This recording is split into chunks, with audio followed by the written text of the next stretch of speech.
बहुत बार तुमने new year मनाया होगा, इस बार हमारे कथनानुसार मना लो। अपनी तरफ से प्रार्थना करते हैं जिनके कानों में शब्द पहुंच रहे हो, ये हैप्पी न्यू ईयर आदि जो भी हैं जिनके जीवन में आते हैं। भूखों को भोजन, ठंडी है, कभी एक साल खरीद कर किसी कांपते हुए शरीर को उड़ा दो, हो गया तुम्हारा न्यू ईयर। पूरा साल मंगल में जाएगा। सुबह हो गऊओं को चारा दो, पक्षियों को दाना दो। अगर 4 लोग मिलकर के 4 स्वेटर खरीद लो, ऐसे जो फुटपाथ में बैठे कांप रहे हैं उनको पहना दो। 4 लोग मिलकर के अच्छा भोजन बनाओ, 4 लोगों को जाके पवा दो। सर्दी का समय हो गया है, हैप्पी न्यू ईयर। एक वर्ष तो गया ही भोगों में, अगले वर्ष के लिए नींव डाल दी राक्षसी, पूरा जीवन बर्बाद करने की। हमारी बात समझ लेना, हम तुम्हारे मित्र हैं, दुश्मन नहीं। दिन भर मेहनत करते हुए कार्य किए, भोग संग्रह किए, उन भोगों को भोगा और रात्रि में भोग विलासिता से युक्त होकर के मुर्दे की तरह सो गए। अपने को बहुत बड़ा काम करने वाला समझते हो। अरे जिस काम के लिए आए उस काम को 5 मिनट भी नहीं किया। किस बात का तुम्हारा कार्य? बड़ा वो नहीं है जो अपने अर्थ के प्रभाव से बेविचार में उतर जाए, जुआ खेलने में उतर जाए, कोमल कोमल पशुओं की हिंसा करके रांध के खाने में उतर जाए। हे बंधु, यद्यपि मेरी बात तुम्हारी समझ में नहीं आएगी। क्यों? क्योंकि दुस्नेहा पासैर महा, तुम बहुत दुरंत कठिन मोह फांसी से बंध चुके हो, अज्ञान से युक्त हो। इसलिए पहले कह रहे मेरी बात तुम्हारी समझ में नहीं आएगी। फिर भी हम समझाने की चेष्टा करते हैं, यदि जाग जाओ तो समझ जाओगे। हे बंधु, तुम जिससे जिससे अपनापन किए हो, ये केवल घड़े हैं। इन घड़ों में केवल एक ही कृष्ण विराजमान है, जो तुम्हारे हृदय में वही उनके हृदय में, वही अनंत जड़ चैतन्य के हृदय में विराजमान है। जैसे करोड़ घड़े रख देने पर करोड़ प्रतिबिंब सूर्य का पड़े तो सूर्य करोड़ नहीं हो जाते, वो एक ही सूर्य है। जैसे करोड़ों घड़ों के नष्ट कर देने पर करोड़ों सूर्य प्रतिबिंब नष्ट जैसे जान पड़ते हैं, तो क्या सूर्य पर कोई फर्क पड़ा क्या? नहीं। ऐसे ही वो सच्चिदानंद ज्ञान स्वरूप परमात्मा इन सब घड़ों में विराजमान है। उसको न जानकर, उसको ना मानकर हम इन शरीरों से प्यार कर बैठे। हे बंधु, बंधुजना, जिसको तुमने प्रिय माना है, जिन शरीरों को तुमने अपना माना है, यही स्थूल सूक्ष्म कारण यतते सदैव दुस्नेह पासैर महा। एक ही लड़का है, बहुत रुपया कमा रहा है, पधार गया, पूरा परिवार उजड़ गया। ये काल का कलेवा संपूर्ण संसार है। हे भाई, यद्यपि मेरी बात तुम्हारी समझ में नहीं आएगी, पहले कह दिया। यहां सब प्रसन्नता चाहते हैं, आनंद चाहते हैं, सुख चाहते हैं, पर नाशवान दुखालय में बड़े आश्चर्य की बात है। हे बंधु, तुम मेरी बात नहीं समझ पाओगे। श्रीपाद कह रहे हैं, बड़े आनंदित, बड़े सुखी, बड़े हर्षित होते हैं जब अनुकूलता हमारे को घेरती है। अनुकूल पुत्र, अनुकूल धन संपत्ति, अनुकूल पद, सब व्यवहार अनुकूल। भूल गए मैं कौन हूं, किस लिए आया हूं, मेरा परम कर्तव्य क्या है। भूल गए अनुकूलता में। अब जब प्रतिकूलता आई तो डूब गए प्रतिकूलता में, निकलने का चांस नहीं। इसीलिए कह रहे हैं बंधु, मेरी बात तुम्हारी समझ में नहीं आएगी, पर हम समझा रहे हैं, अगर समझ जाओ। माया कापी विमोहिनी, बहुत विचित्र ये विमोहिनी माया है। कभी तो स्त्रियाः कलालापः, स्त्री स्वरूप में ऐसी चेष्टाएं, मधुर भाषा, सुधामयम वाचो कामिनाम रसवर्धनम, वाणी अमृतमयी, हृदय में काम वेदना का प्रादुर्भाव, ऐसी चेष्टाएं, विमोहिनी माया। कभी शिशु कलालापः, कभी छोटे बच्चे के रूप में लड़खड़ा के चलना और तोतली बानी में बोलना, मानो प्राणों का अपहरण कर रहा है। दुस्नेह पासैर महा, ये उस त्रिभुवन विमोहिनी माया का पास तुम्हारे हृदय को जकड़ रहा है। वो तोतली बानी में बोल के पिता पापा गोद में चढ़ा, पूरा हृदय आसक्त हो गया। वो मधुर मुस्कान, सुधामयम वाचो, अमृतमयी वाणी, कटाक्ष भरी चितवन से विनोद भरी वार्ता, पूरा हृदय फंस गया। घोरा अनर्थ, घोर अनर्थ हो गया। क्यों? यहां आए थे जीवन मुक्त होने के लिए, वादा गर्भ से करके आए थे भगवान से कि इस बार मुझे निकाल दो, मैं ऐसा भजन करूंगा, कहीं भी ममता आसक्ति नहीं करूंगा, एकमात्र आपका भजन करके जीवन मुक्त हो जाऊंगा। तो फिर क्या, गृहस्थी में ना रहें? नहीं, आराम से रहिए। तो पत्नी से प्यार न करें, नहीं, बहुत प्यार कीजिए, लेकिन स्वार्थ की गंध रहित होकर, उसे परमात्मा स्वरूप जानकर। पुत्र से प्यार ना करें, बहुत करो, गोपाल जी की भावना करो। स्वयं श्री कृष्ण कैसे आंगन में खेल रहे हैं, कैसे तोतली बानी में बोल रहे हैं, भगवत भाव युक्त करो। नहीं तो कह रहे दुस्नेह पासैर महा घोरा अनर्थ। तुम समझ नहीं पाए, ऐसी फांसी में बंध गए, घोर अनर्थ हो जाएगा। एक बार भी राम कृष्ण हरि बोलने का अवसर ये माया नहीं देती। भाग्यशाली हो जो आपको सत्संग सुनने का अवसर मिला, नाम जपने की रुचि बनी और अधर्माचरण त्यागने की चेष्टा हुई। बड़ी कृपा हुई है, संभाल लो अपने आप को। निदानमर्थ महत्वम विद्य पार्थम परम। आहा, ये अनर्थ का निदान करने का अभी समय है। दूरादपाश स्वजनान सुखमर्थ कोटिम, अभी समय है, निकल सकते हो उनमें भगवत भावना करके, केवल भगवत भावना करके। छोड़ के भागने से कुछ नहीं होगा। ये दुस्नेह पासैर महाघोरा अनर्थ, छोटी मोटी फांसी नहीं है, बिना फांसी के ऐसे फांसी है। भागते हुए संसार में घूमते रहो, चाहे जो वेश बदल लो, इस फांसी को जब तक नहीं काट पाओगे, ये दुराशा, ये दुस्नेह, ये बहुत बड़ी फांसी है। विषय चुगा जिन चुगय मन, चुगत कचुक सुख होए, फिर फांसी ऐसी परे। फांसी नहीं दिखाई देती, लगी बहुत जोर की है। परिवार का राग, परिवार की ममता इतनी जोर की है कि हमें लगता है यही सत्य है। और ये हम साधारण पुरुषों की बात नहीं कर रहे, जो भागवत गीता शास्त्रों का अच्छा ज्ञान रखते हैं, रोज पाठ करते हैं, उत्तम कुल के हैं, बड़ा अच्छा स्वभाव, तो कहते हैं परिवार की चिंता। अरे यहाँ इतनी चिंताएं हैं, हम कहां से माला लेके बैठे, हमारे पास समय थोड़ी है।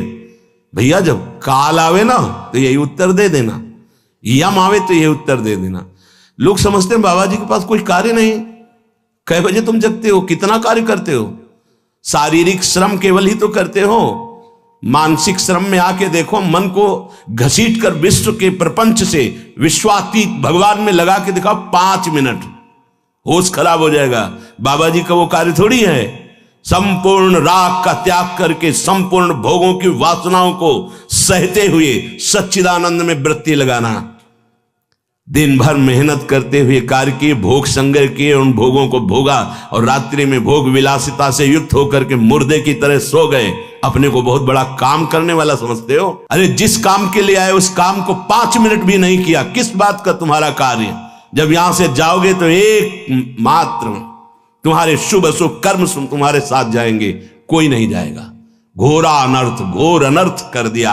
अपनी तरफ से प्रार्थना करते हैं जिनके कानों में शब्द पहुंच रहे हो, ये हैप्पी न्यू ईयर आदि जो भी हैं जिनके जीवन में आते हैं, मदिरा पीना, मांस खाना, व्यभिचार करना, विलासिता करना, ये कभी भूल कर गलती मत करना। अगर हमारे शब्द पहुंच रहे हैं तो हम हाथ जोड़कर आपसे प्रार्थना करते हैं, कोई भी उत्सव मनाने के लिए पूरी रात नाम कीर्तन कीजिए। प्रातः काल होने पर पशु पक्षियों को दाना, गऊ को चारा, भूखों को भोजन, ठंडी है कभी 1 साल खरीद कर किसी कांपते हुए शरीर को उड़ा दो, हो गया तुम्हारा न्यू ईयर, तो हो गया तुम्हारा बर्थडे, हो गया तुम्हारा उत्सव। ये राक्षसी उत्सव, चलो आज चलते हैं अमुक जगह और वहां ये खान पान करते हैं, ये तुम्हारी दुर्गति कर देगी। 1 वर्ष तो गया ही भोगों में, अगले वर्ष के लिए नींव डाल दी राक्षसी पूरा जीवन बर्बाद करने की। हमारी बात समझ लेना, हम तुम्हारे मित्र हैं, दुश्मन नहीं। ये जो न्यू ईयर हैप्पी, शराब पीते हैं, मांस खाते हैं, व्यभिचार करते हैं, इनका न्यू ईयर अगला साल कैसा जाएगा? घोर पापाचारी, तुम्हारी दुर्गति होगी। ऐसे मिट जाओगे, नामो निशान नहीं रहेगा। ये साप नहीं है, वरदान है, समझ जाओ। अगर तुम्हें कोई भी उत्सव करना है तो भगवान नाम कीर्तन करो, रात भर जग करके सब नाचो गाओ, प्रभु का यश गाओ, और 10-5 को इकट्ठा कर लो, जीवन सार्थक हो जाएगा, पूरा साल मंगल में जाएगा। सुबह हो गऊओं को चारा दो, पक्षियों को दाना दो। अगर 4 लोग मिलकर के 4 स्वेटर खरीद लो, ऐसे जो फुटपाथ में बैठे कांप रहे हैं उनको पहना दो। 4 लोग मिलकर के अच्छा भोजन बनाओ, 4 लोगों को जाके पवा दो, सर्दी का समय हो गया है, हैप्पी न्यू ईयर। ये राक्षसी न्यू ईयर मत मनाना। अगर कान में आवाज पड़ रही होने तो जीवन तो बर्बाद किया ही, आगे के लिए बीज बो रहे हो अपने सर्वनाश का। घोरा अनर्थ निदान अमर्थ मह त्वम विद्य पार्थम परम। अभी समय है, अभी सुधार कर लो। कितनी देर की मस्ती? ये कोई मस्ती है? बेकूफी को मस्ती समझते हो? शराब पीकर गलियों में लड़खड़ाते हुए, एक दूसरे से झगड़ा करते हुए पैसा नष्ट किया, स्वास्थ्य नष्ट किया, बुद्धि भ्रष्ट की। ये तुम्हारा बड़े हो तुम? ये तुम बड़े हो? बड़ा वो है जो अपनी इंद्रियों को शासन में करके प्राप्त सुख सामग्री को दूसरों की सेवा में लगाता है। बड़ा वो नहीं है जो अपने अर्थ के प्रभाव से व्यभिचार में उतर जाए, जुआ खेलने में उतर जाए, कोमल कोमल पशुओं की हिंसा करके रांध के खाने में उतर जाए, मनमानी आचरण में उतर जाए। वो राक्षस है, वो बड़ा नहीं है। बड़ा वो है, वो बड़े जन कहे जाते हैं जो दूसरों को सुख देने के लिए स्वयं दुख भोगते हैं और दूसरों को परमानंद प्रदान करते हैं। सा तरति सा लोकांतारयति, उनको बड़ा कहते हैं। स्वार्थ भ्रंश करम। हे भाई, पहले कह दिया है, हमारी बात नहीं समझोगे। ये स्वार्थ का नशा जो तुम्हारे चढ़ गया है कि ऐसे सुखी हुआ जाता है मनमानी आचरण करके, ये तुम्हारा नाश कर देगा, मान लो। अभी ना मानो। बहुत विचित्र विचित्र काल की गतियां हैं। काल किसी को नहीं बख्शता। मनमानी आचरण करोगे, ऐसी शुभ जगह में मारेगा आपको जहां तुम्हारा सुख सर्वस्व विध्वंस हो जाएगा। इसलिए मान लीजिए, प्रार्थना मान लीजिए, ये मन और बुद्धि तुम्हारे दुश्मन है, ये समय तुम्हारे मित्र नहीं है। ये अज्ञान अंधकार में भटकाने के लिए ही तुम्हें केवल संकल्प विकल्प कराएंगे, प्रेरणा करेंगे। भाग्यशाली हो जो सत्संग सुनने को मिल रहा है। सबको अपने जीवन को सत मार्ग में चलाने के लिए मानव देह दिया गया है। सावधान हो जाओ, अभी अनर्थ की निवृत्ति का समय है। ए भाई, मन के कथनानुसार मत चलो। तुम मन के स्वयं जज बनो, निर्णय करो। क्या? जब मन संकल्प करे तो पहले जांचो, ये ठीक सतमार्ग युक्त संकल्प है या असत मार्ग युक्त है। परिचय: यदि हरि स्मरण चल रहा है, हरि के चरणों का आश्रय है, तो आप जान पाओगे मन की चाल को कि ये गलत निर्णय कर रहा है या सही। यदि हरि विमुख हो तो ये त्रिगुणात्मिका माया तुम्हें समझने का अवसर ही नहीं देगी और ऐसे भोगों में फंसाएगी जहां किंचन मात्र सुख नहीं है। कैसे? रविकर जल लय लायो, कई बार बताया है। इसे मरुभूमि में निर्मल जल का आभास कराता है। जे ही भुवन भास्कर उदय होते हैं तो गंगा जी की जो रेती है उसमें खूब देखा है, सैकड़ों बार देखा है, दूर दिखाई देता बहुत निर्मल जल। तो जब मृग प्यासा हुआ, जल धारा की तरफ पीठ करके और भागता है उस निर्मल जल को देखकर, तो वहां रेत के सिवा कुछ नहीं होता। ऐसे ही अय मन, हरि की प्रेम रस धारा को, तजी हरि चरण सरोज सुधारस अमृत धारा को छोड़कर ये जो जगत के अधर्म युक्त भोग हैं, ये मृग तृष्णा है। कभी नहीं प्यास बुझने वाली भोग लो, मनमानी कर लो। बहुत बार तुमने न्यू ईयर मनाया होगा, इस बार हमारी कथनानुसार मना लो, तो ये मान लो कि आपके ऊपर असीम कृपा हो जाएगी। रात भर जगो, हम कह रहे हैं, रात भर जगो। 12 बजे तक नहीं, पूरी रात जगो। पर हरि शरणम राधा राधा राधा कृष्ण कृष्ण राम हरि, जो नाम प्रिय हो सब मिलकर नाम कीर्तन करो। फिर तुम देखना। एक बात और बताए देते हैं, जब कोई धर्म पर कदम रखता है चलने के लिए तो उसके पाप उस पर हावी हो जाते हैं, उसको चलने के लिए बाधा पहुंचाते हैं जिससे वो आगे ना चल पाए।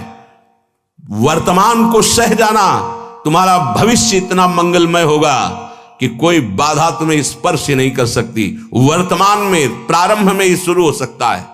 तुम्हारा पाप कर्म तुम्हें आगे बढ़ने से रोक सकता है। पर ये अगर हमारी पहले से सावधानी की बात मान ली कि चाहे जैसी परिस्थिति आ जाए, आप ये न सोचे कि जब मैं पीता था, खाता था, मनमानी आचरण करता था, हर सुविधा चरण चूमती थी, आज जब त्याग दिया, धर्म से चला तो बाधा पे बाधा पड़ रही है। वो नहीं, वो बाधाएं नष्ट हो रही।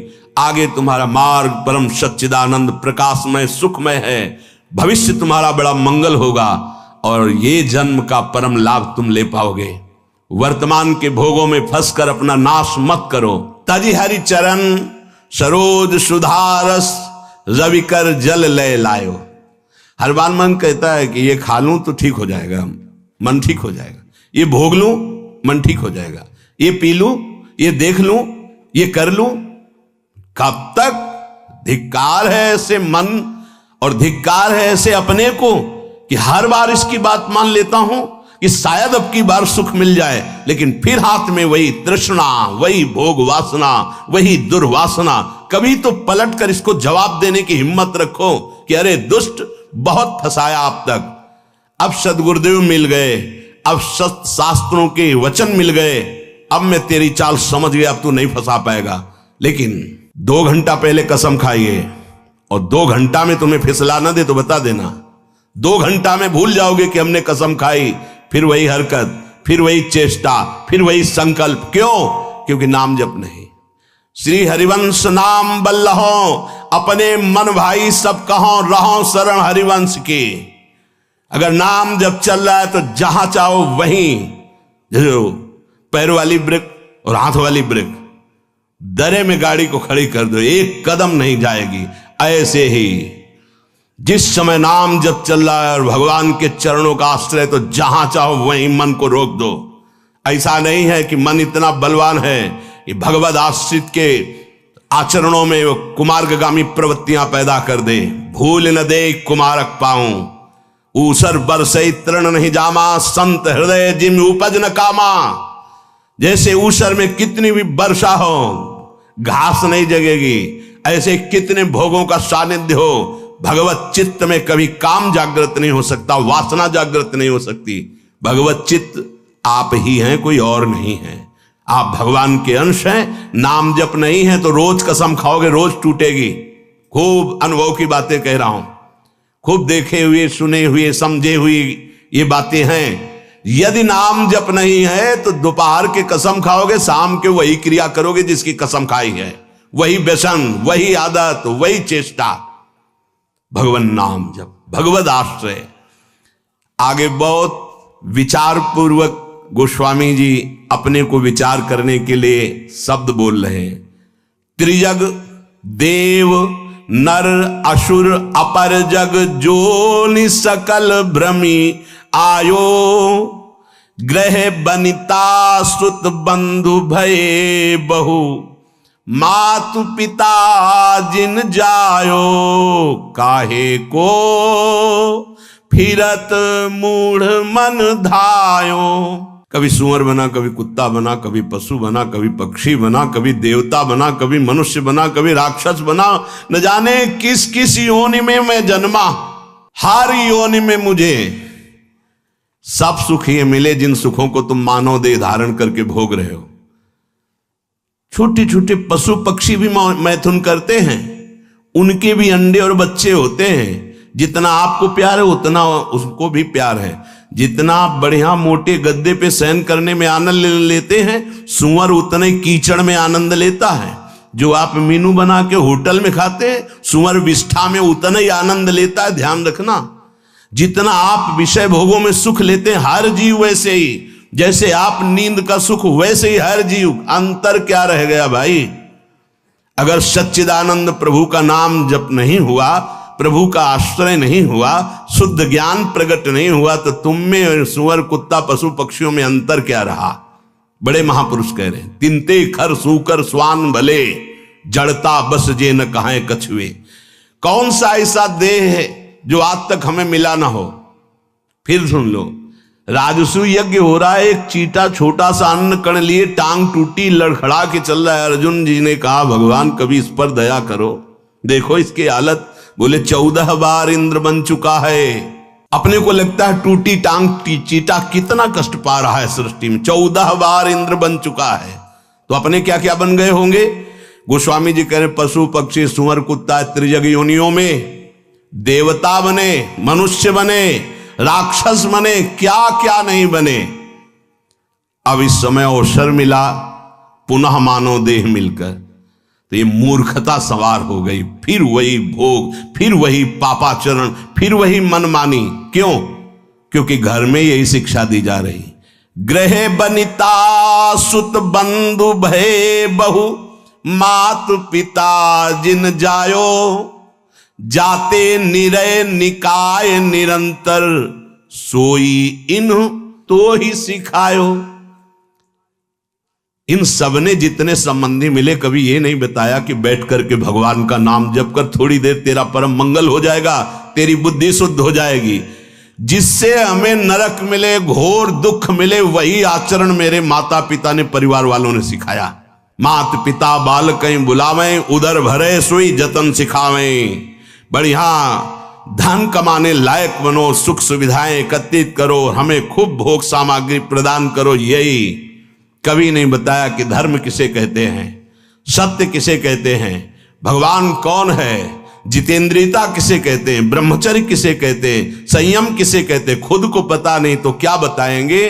बोले इन्होंने वही बताया, जाते निरय निकाय निरंतर, सोई इन तो ही सिखायो। जिससे तुम्हें घोर नरक मिले, वही बातें सिखाई गई, वही खुद आचरण कर रहे हैं। देख देख के बालक अनुकरण कर रहा है। बाद में जब डंडा चलाते हो, घर से निकालते हैं, तब बोले कि ये कर्तव्य तो बालक का नहीं होना चाहिए। तो तुमने अपने माता पिता होने का कर्तव्य निभाया, वही राक्षसी बुद्धि उसमें भरी, अपने आचरणों से, अपनी चेष्टाओं से, अपने वचनों से। अब परिणाम में वो राक्षसी व्यवहार नहीं करेगा और क्या करेगा? जिससे घोर नरक यंत्रणा प्राप्त हो, वही सिखाया गया अपने बालकों को। तू ही तो होई कटे भव बंधन, सो मग तो ही न बतायो। तुम्हारा मंगल हो जाता, तुम परम सुखी हो जाते। गृहस्थ में होकर नाम जप करते हुए सबको सुख पहुंचाने की भावना से तुम अपने भव बंधन को काट देते, परम पद में आरूढ़ हो जाते। पर तुमको वो मार्ग ही घर वालों ने नहीं बताया। आप देख लो, कोई बिरला ही घर वाला ऐसा होगा, अगर आप 10 मिनट रज लगाकर माला लेके बैठे तो पूरे घर में हलचल मच जाएगी। भजन कर रहा है, कहीं भगवान का भगत ना बन जाए। भगत बन गया तो भी सारी कामनाओं में आग लग जाएगी, हमारे किसी काम का नहीं रहेगा। तो गुरु को गाली, उसको गाली, भगवान को गाली, सब शुरू हो जाएगी। घर से छवि निकाल के बाहर फेंकवा दी जाएंगी, तुम्हारी कंठी तोड़ने की। अगर नहीं किए तो उनकी धमकियां आने लगेंगी, अगर कल से माला लेके बैठे तो हम ऐसा कर लेंगे। धन्य है वो माता पिता कि अगर कभी भूल से तूने शराब पी, मांस खाया, व्यभिचार किया, अगर पापाचरण किए, तो हमें जीना अच्छा नहीं लगेगा कि ऐसे पुत्र से या तो तू मर जाता या मैं मर जाते। मेरे को अगर ये कलंक लगे कि तुम्हारा पुत्र चोर, तुम्हारा व्यभिचारी, तो ऐसे पुत्र की जरूरत नहीं। ऐसी कभी शिक्षा दी, ऐसी कभी भावनाएं बैठा ली उनको सत्मार्ग की? नहीं। अगर वो सत्मार्ग सुनकर चलने लगे तो रोकने के लिए जरूर प्रयासरत। सैकड़ों ऐसे हमारे पास प्रश्न आते हैं। अजहू विषय कह जतन करत। आज सत्संग सुन रहे हो तो आज सुधार कर लो। मान लो ये बहुत बड़े खतरे का दिन है, जिसे तुम कह रहे हो हैप्पी न्यू ईयर। हमको बहुत खतरा दिखाई दे रहा है। 1 साल तो गए मिट्टी में, और इसमें तुम शराब पियोगे, क्लब में जाओगे, गंदी बातें करोगे। पहली ही नींव अगले वर्ष की तुम्हारी गंदी रख गई, राक्षसी बुद्धि की रख गई। हम बार बार प्रार्थना करते होश में, वो बड़े भाग्यशाली हैं जो धाम आए हुए हैं, वो बड़े भाग्यशाली हैं जो यहाँ कुछ नाम जप करेंगे, नाम कीर्तन करेंगे, सत्संग सुनेंगे, यमुना जी का दर्शन करेंगे, बिहारी जी का, उनका जीवन मंगलमय हो। वर्ष की क्या बात, पूरा जीवन मंगलमय हो। भाव कुभाव अनखाल सहु, नाम जपत मंगल दिशि दशहु। लेकिन ये उनकी बात है जो भगवान से विमुख होकर आज भी विषय सेवन में सुख ढूंढ रहे हैं, यद्यपि बहुत प्रकार से दुख पा रहे हैं, पर उनको रास्ता ही समझ में नहीं आ रहा भगवत मार्ग का, आनंद का। वो गंदी बातों में ही बढ़ते चले जा रहे हैं। पावक काम भोग घृत ते सठ, कैसे परत बुझायो। हमारा मन समझाता है हम यदि भोग लें तो हम सुखी हो जाएंगे, लेकिन सिद्धांत कहता है आग को घी मिलेगी तो आग बढ़ती चली जाएगी, आग में घी न पड़ने पावे तो आग शांत हो जाएगी। भगवान नाम, भगवान लीला, गुण गायन काम अग्नि के लिए ये जल के समान तत्काल शांत करने वाला है, और भोग क्रियाएं और आग पैदा करने वाली। वर्षों व्यतीत हो जाते हैं, वही नवीन आग है। एक बार ये खा के देखें, शायद इसमें सुख मिल जाए। एक बार ये देख लूं, ये सूंघ लूं, ये छू लूं। शब्द, स्पर्श, रूप, रस, गंध, पूरी सृष्टि को 5 विषयों में बांधा गया है। इसी में हम भ्रमित